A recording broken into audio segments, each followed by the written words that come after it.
La Corée du Sud ne va peut-être pas participer à la Coupe du Monde de League of Legends. Vous l'avez peut-être vu passer aujourd'hui, mais la KeSPA a annoncé suspendre sa potentielle participation à l'Esports Nation Cup, la Coupe du Monde de League of Legends qui se jouera en fin d'année, organisée par l'Esport Foundation. Ce retrait a été évoqué suite à l'ingérence de l'Esport Foundation, les organisateurs de l'événement, dans la gestion et la création de certains rosters. On se doute qu'ici, il cherchait absolument à avoir Faker pour profiter un maximum de sa visibilité, même si actuellement il est loin d'être le meilleur mid laner du côté de la Corée, on pense particulièrement à BD, mais si c'était que lui, ça poserait probablement pas autant de problèmes, et du coup on imagine qu'il poussait potentiellement pour avoir d'autres joueurs, peut-être Honor, peut-être Keria, pour profiter encore une fois un maximum du buzz suscité par l'équipe de T1, alors que d'autres joueurs auraient pu potentiellement mériter également leur place. Mais cette ingérence, jugée naturellement incompatible avec la manière de procéder du côté des représentants coréens, surtout qu'ils sont habitués à ce genre de compétition étant donné qu'ils choisissent leurs joueurs de la même manière d'habitude pour les Asian Games, les tentatives de l'Esports Foundation, jugées irrespectueuses, auraient été donc la goutte de trop.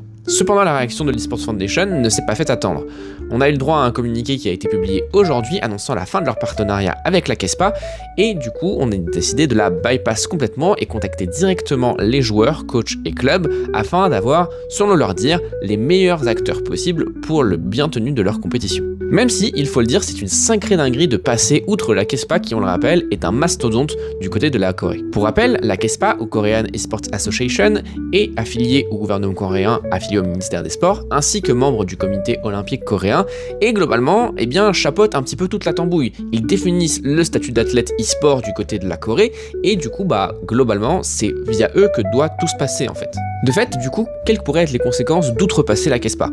Numéro 1, très simple et logique, ça a déjà quasiment été annoncé à demi-mot, l'absence de toute mention d'équipe nationale de Corée du Sud et de représentants de la nation sud-coréenne, étant donné qu'une citation a été évoquée du côté d'un représentant coréen, que aucun athlète ne serait un représentant officiel de la Corée du Sud s'il n'est pas nommé par des membres officiels de la KeSPA. Est-ce que pour mettre un coup de pression aux joueurs également, ils ne pourraient pas leur retirer littéralement leur statut d'athlète et du coup,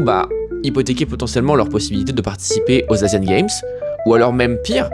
d'hypothéquer leur possibilité de jouer en LCK, ce qui serait une dinguerie absolue en réalité. Retirer ce statut d'athlète pourrait également aussi bloquer un petit peu ce processus de retardement du service militaire du côté des joueurs coréens, voire même d'exemption en cas de récupération d'une médaille d'or aux Asian Games bien évidemment, et du coup ça rendrait tout ça encore beaucoup plus difficile. Et même du côté des joueurs, du côté de la LCK, est-ce qu'on a envie de se mettre à dos la KeSPA, potentiellement une partie du public, pour cette compétition ? Un véritable bras de fer s'est donc lancé entre l'Esports Foundation, et il faut le dire donc leur promesse de beaucoup de moyens pour les différents acteurs de la situation, contre la KeSPA et le respect des valeurs et des institutions du pays. C'est tout pour aujourd'hui, moi c'est Fingin, si le contenu vous a plu n'hésitez pas à vous abonner et on se retrouve demain pour une nouvelle vidéo.